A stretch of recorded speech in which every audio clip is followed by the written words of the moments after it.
Hello SPS Astrology lovers, this is Shankar Pratap Singh and you are watching SPS Astrology। दोस्तों आज मैं आपको बताने वाला हूँ एक बहुत ही अजीब ग्रह योग के बारे में। और इसमें क्या होता है, इसमें आदमी अपना जो भी सुख है, जो भी उसका सांसारिक सुख है, उसको छोड़ देता है, यानी उस चीज़ का त्याग कर देता है। ऐसे बहुत सारे लोग हैं जिनकी शादी होती है, बच्चे होते हैं, बाद में देखा गया है कि अपनी वाइफ को छोड़ दिया, बच्चों को छोड़ दिया और किसी और दुनिया में निकल गए। कई बार क्या होता है कि शादी नहीं होती है, इंसान शादी नहीं करता है, अपने माँ बाप को छोड़ देता है, घर को छोड़ देता है, प्रॉपर्टी को छोड़ देता है।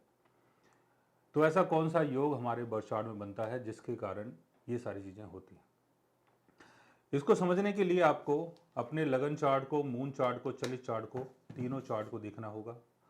और अगर तीनों चार्ट में, किसी भी चार्ट में अगर ये योग बनता है, तब आपके साथ ये सारी चीज़ें हो सकती हैं कि आपका मन करे कि जो भी सांसारिक सुख है उसको छोड़ दिया जाए, यानी उसका त्याग कर दिया जाए। पहली बात इसमें यह है कि जब भी आप अपना चार्ट देखें, इसमें केंद्र भाव को जरूर देखें। केंद्र भाव हो गया आपका first house, fourth house, seventh house, 10th house. क्योंकि ये जो चार घर हैं, इनका संबंध मेटलिस्टिक गेन से होता है। फर्स्ट हाउस यानी आपका नाम, फोर्थ हाउस यानी प्रॉस्पेरिटी, सेवंथ हाउस यानी रिलेशन, समाज, 10th हाउस यानी आपका स्टेटस, आपका कैरियर।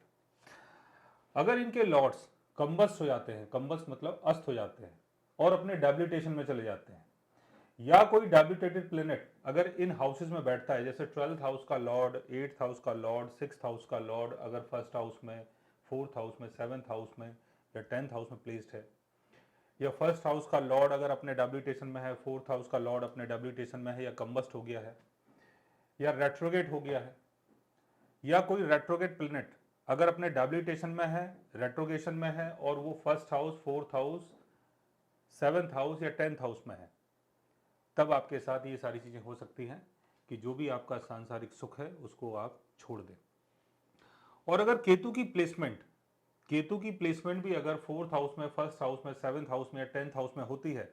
और इसके साथ साथ अगर केंद्र भाव के लॉर्ड्स अगर कंबस्ट हो जाते हैं या अपने डेबिलिटेशन में होते हैं, या केतु की प्लेसमेंट किसी डेबिलिटेटेड यानी नीच के प्लेनेट के साथ अगर केंद्र भाव में होती है, तब भी आप ऐसी चीजें कर सकते हैं कि जो भी चीज आपको मिली है उस चीज का आप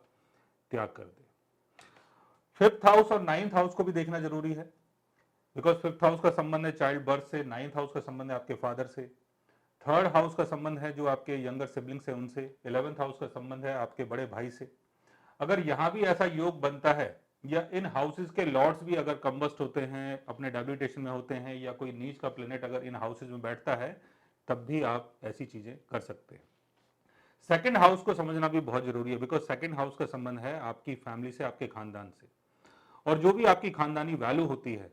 उसका संबंध होता है सेकंड हाउस से। सेकंड हाउस का लॉर्ड भी अगर कंबस्ट होता है, अपने डेबिलिटेशन में होता है, या कोई डेबिलिटेटेड प्लेनेट या रेट्रोगेट प्लेनेट अगर सेकंड हाउस में है, या राहु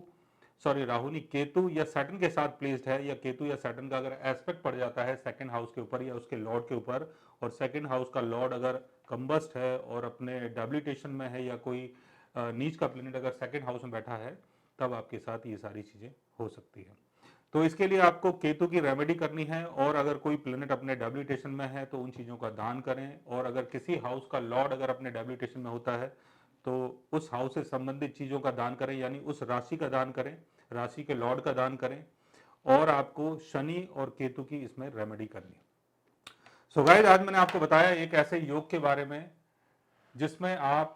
अपने सुख का त्याग कर देते हैं। अगर आप भी जानना चाहते हैं किसी ऐसी चीज के बारे में, तो उसके लिए आप हमारे चैनल को सब्सक्राइब कर सकते हैं। और अगर आप हमसे बात करना चाहें, कंसल्ट करना चाहें, पर्सनली हमसे मिलना चाहें, तो आप हमारी वेबसाइट के थ्रू, हमारे ऐप के थ्रू हमसे मिल भी सकते हैं, बात भी कर सकते हैं, और गाइज आप हमसे कंसल्ट भी कर सकते हैं। So guys, take care, love you all and good bye.